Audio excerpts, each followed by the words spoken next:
Chapter 2, Pelican in the Wilderness. Sandy slid slowly into consciousness, eyes tightly closed. No alarm clock jangling, so it must be Saturday. He listened to hear if Dennys was stirring in the upper bunk. Felt something cool and wet sprayed across his body. It felt good. He did not want to wake up. On Saturday, they had heavy chores. They washed the floor of their mother's lab, of the bathrooms. If it was snowing again, there would be snow to shovel. Sand. He did not recognize the odd, slightly foreign voice. He did not recognize the smell that surrounded him, pungent and gamey. Again, his body was sprayed with cool wetness. Sand. Slowly, he opened his eyes. In the light which came from directly above him, he saw two brown faces peering anxiously into his. One face was young, barely covered with deep amber brown. The other face was crisscrossed with countless wrinkles, a face with ancient leathered skin and a long beard of curling white. Unwilling to believe that he was not waking from a dream, he reached up to touch Dennys's mattress above him. Nothing. He opened his eyes more widely. He was in a tent, a sizable tent made of goat skins, judging by the smell. Light came in from the roof hole, a rosy sunset light. A funny little animal crossed the tent to him and sprayed his body with water, and he realized that he was hot with sunburn. The animal was bringing water from a large clay pot and cooling him with it. Sand? The young man asked again. Are you awake? Jay? He struggled to sit up, and his burnt skin was scratched by the skins on which he was lying. Sand, are you all right? Japheth's voice trembled with anxiety. I'm okay, just sunburn. The old man put his hand against Sandy's forehead. You have much fever. The sun sickness is hard on those unaccustomed to the desert. Are you from beyond the mountains? Sandy looked at the ancient man, who was even smaller than Japheth, but had the same brightly blue eyes, startling against the sun-darkened skin. Sandy touched his forehead as Japheth had done. I'm Sandy. Sand. Yes, Japheth has told me. The old man touched his forehead, tipped with softly curling white hair. Grandfather Lamech, Japheth carried you to my tent. Sandy looked around in alarm. But Dennys, where's Dennys? He was now fully awake, aware that he was not in the bunk bed at home, but in the strange desert place which might be on any planet in any solar system, in any galaxy, anywhere in the universe. He shuddered. Dennys? He went out with a unicorn. What? Sand?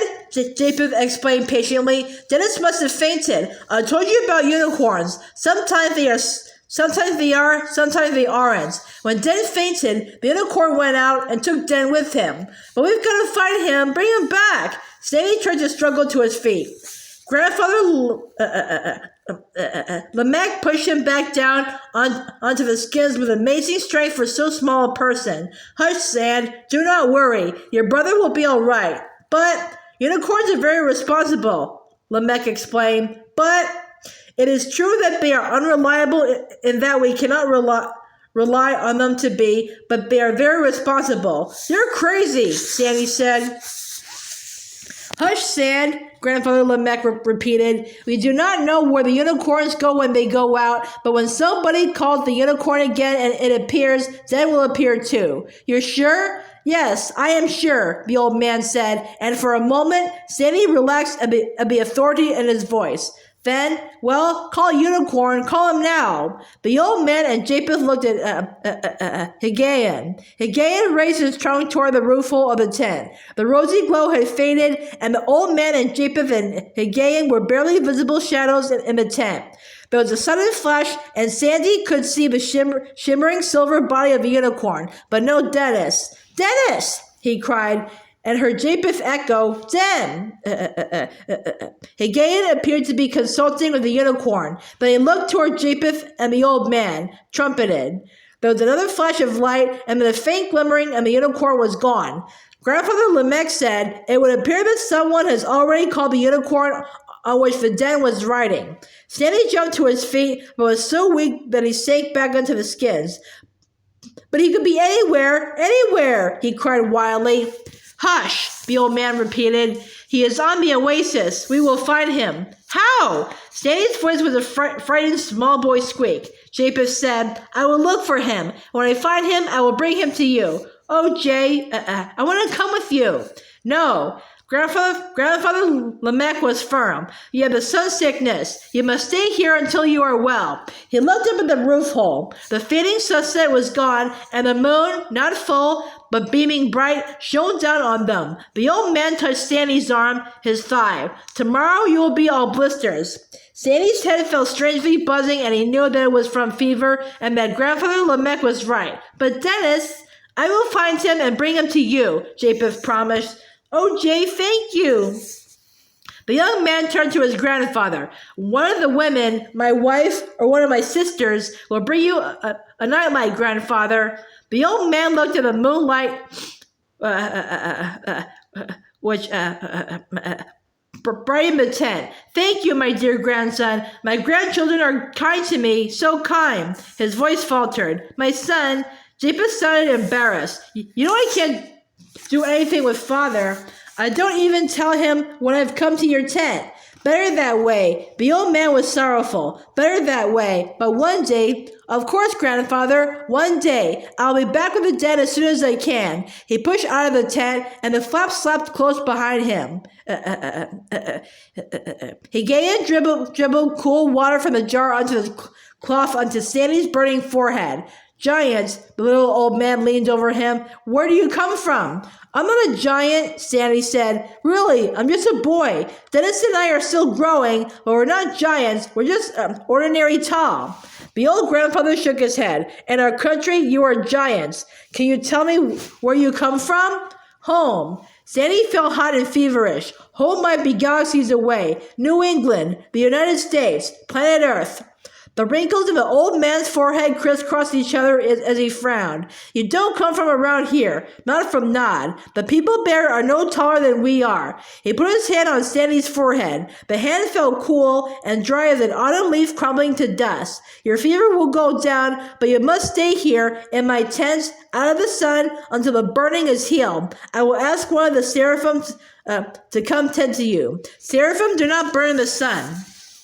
They are better healers than I. Sandy relaxed into Grandfather Lamech's kindness. The mammoth started toward the water jar, then dropped to its haunches, whimpering in terror as something screeched past the tent like an out-of-control jet plane. But on this planet, wherever it was, there was no planes.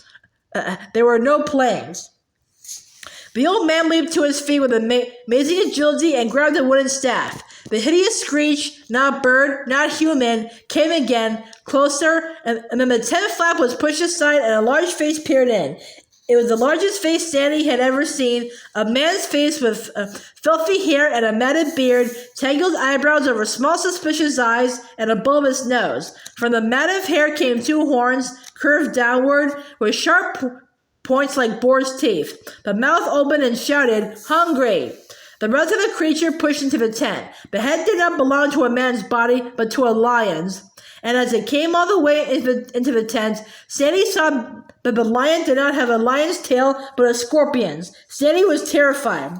The old man beat at it futilely with his staff. The man/lion/scorpion knocked the staff out of his hand and sent it flying across the tent. Grandfather Lamech fell onto a pile of skins. The mammoth lay flat on the skins by Sandy, trembling. Hungry! The roar made the skins of the tent tremble. Instinctively, Sandy thrust the mammoth behind him and, exerting the last remnant of his strength, rose, tottering to his full height and took a step toward the monster. Giant! The man's head screeched. Giant! And Scorpion's tail, lion's body, and man's head backed out of the tent so that the flaps snapped back into place. The old man pulled himself out of the corner where he had been flung. Ridiculous manticore, he grumbled, wanting to eat my mammoth. He gave and got unsteadily to his feet, raised his trunk, and trumpeted, but it was more of a whiffle than a call for triumph. He rubbed up against Sandy. The old man retrieved his staff. Thank you. You saved my mammoth from being eaten. I didn't do anything. Sandy's legs crumbled under him as he fell back onto the skins. It's the first time I've ever scared anybody just by being tall and sunburned. A gentle giant, the old man said. Sandy felt too weak to contradict him. Anyhow, the manicore is a mythical beast. Grandfather L'Engle shook his head. I don't know what you mean. Things like manicores are mythical, Sandy stated. They aren't supposed to be real. Grandfather L'Engle's smile crinkled. You'll have to ask the seraphim to explain.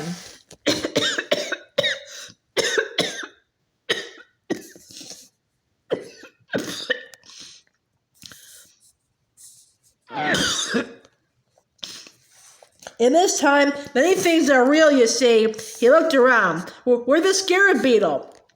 The mammoth too looked around, but they both stopped, and the old man's face lit up as a soft scratching was heard on the outside of the tent flap.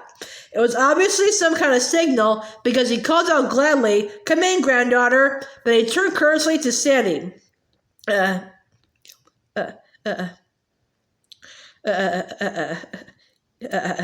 Yalif, my youngest granddaughter. The tent flap opened enough to let a girl through, a girl about the size of the old man, barely 4 feet tall. She carried a shallow stone bowl which contained oil and a softly burning wick. By its light, which was brighter than the moonlight which had moved beyond the roof hole, Sandy could see that the girl, who wore only a loincloth like Japheth and Grandfather L'Engle, was gently curved with small rosy breasts. Her skin was the color of a ripe apricot. Her softly curling hair was a deep bronze, which glimmered in the lamplight and fell against her shoulders. She looked, Sandy thought, about his age, and suddenly his burning skin was not as painful as it had been, and he felt energy return to his limbs. He got to his knees and stood to greet her, bowing clumsily. She saw him and almost dropped the stone lamp. A giant! The mammoth reached up with his trunk to Sandy, and Grandfather L'Engle said, he said that he is not a giant, dear Yalif. Japheth carried him here, and they tell me that there was another one just like him, but he went out with a unicorn. Japheth is looking for him. This one, he beamed at Sandy, appears to be human, and he just saved Gaia from the manticore. Yalif shuddered. I heard it screeching and going off with a rat. She put her stone lamp on a wooden keg. I brought your nightlight, Grandfather L'Engle. Thank you, my dear. There was a deep tenderness in the old man's voice. Sandy bowed again. Hello, my name's Sandy Murry. He could not keep a foolish grin off his face. She looked at him dubiously, backing away slightly. You do not speak like one of us. Are you sure you're not a giant? I'm a boy. I'm sorry I look so awful. I have a fierce sunburn. Now she looked at him without flinching. Oh, yes, you do. How do we help you? Higayan dipped his trunk into the water pot again and showered Sandy with it. Grandfather L'Engle said, Higayan is keeping his skin wet, but I think you ought to get one of the seraphim to look at him. Yes, that would be good. Where did you say you were from, Giant Sand? The United States, Sandy said, though he knew it would mean nothing to this beautiful, strange girl. The girl smiled at Sandy, and the warmth of her smile enveloped him. The United States is a place, he tried to explain. You might say that my brother and I are representatives, even if inadvertent ones. And you have a brother who was out with a unicorn? Her question made it sound as though Dennis and the unicorn had gone off cavorting someplace together. My brother Dennis, we're twins, identical twins. We do look a lot alike to people who don't know us well. Your brother Japheth is trying to find him. Well, he will find him then. Do you need anything more, Grandfather L'Engle? No, my dear Yalif. I better go home then. My brother's wives are all there, and our mother likes to have me around to help keep everybody from fighting. She smiled, turning from the old man to Sandy, who was dizzy with fever, but also with Yalif. He gazed at her as she said goodnight to them. For the first time in his life, Sandy had a flash of gratitude that Dennis was not with him.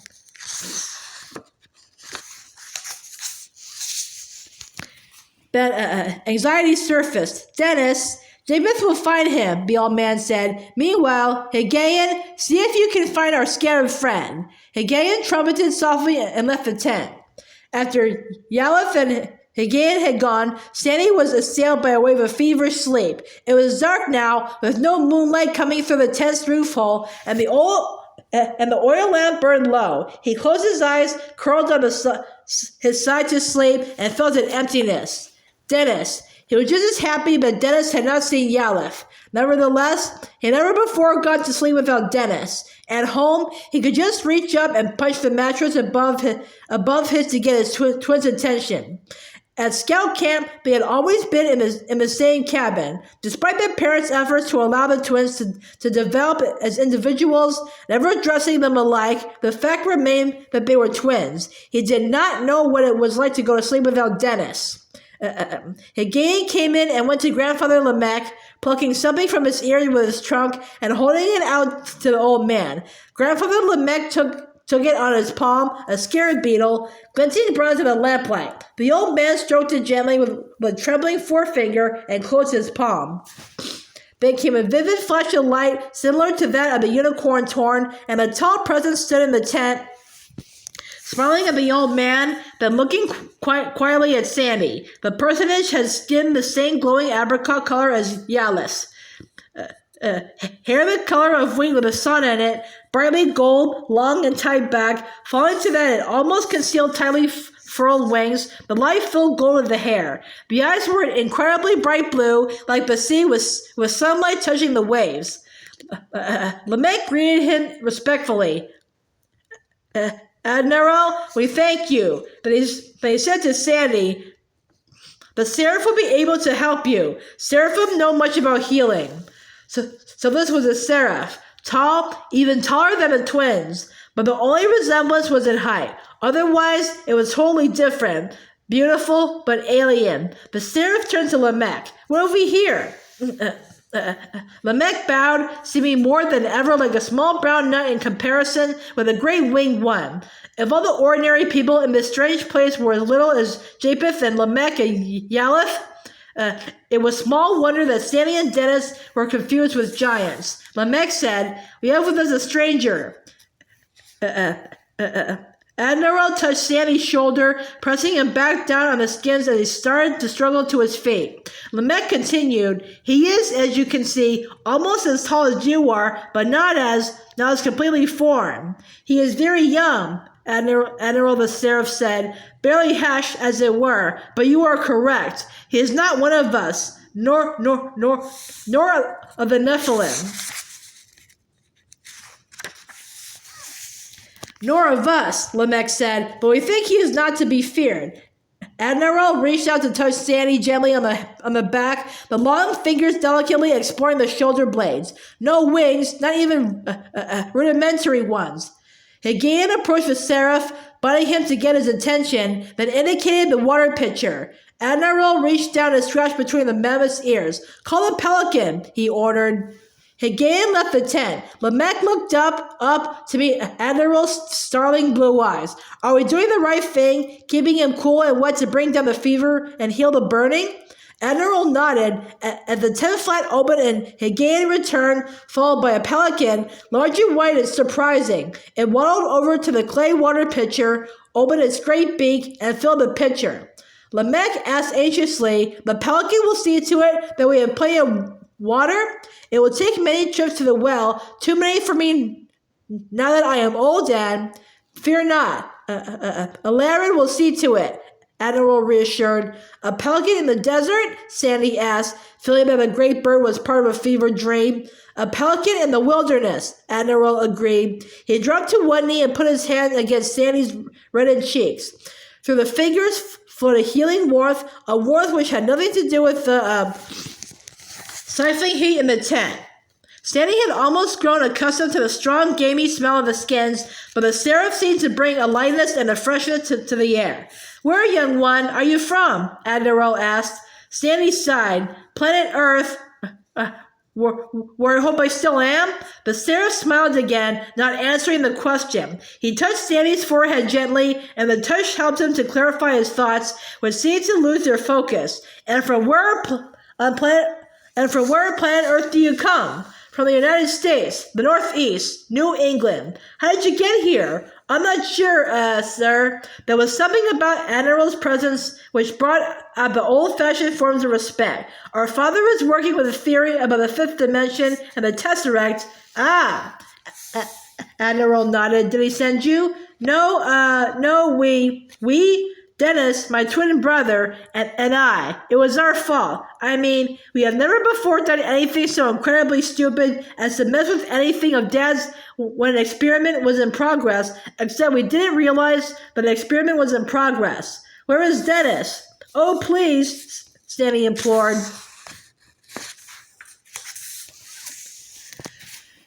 Grandfather L'Engle explained, the brother, the Dennis, went out with the unicorn and has evidently been called back elsewhere. Japheth is looking for him. But Seraph listened gravely, nodding at what Sandy felt was an insufficient and unclear explanation. Fear not, Admiral said to Sandy. Your brother will be returned. Meanwhile, Grandfather L'Engle and Higayan are doing the best thing for you and keeping your skin moistened. From a pocket deep in his gown, he took out what looked like a handful of herbs and dropped them into the water jar. This will help in healing. He smiled.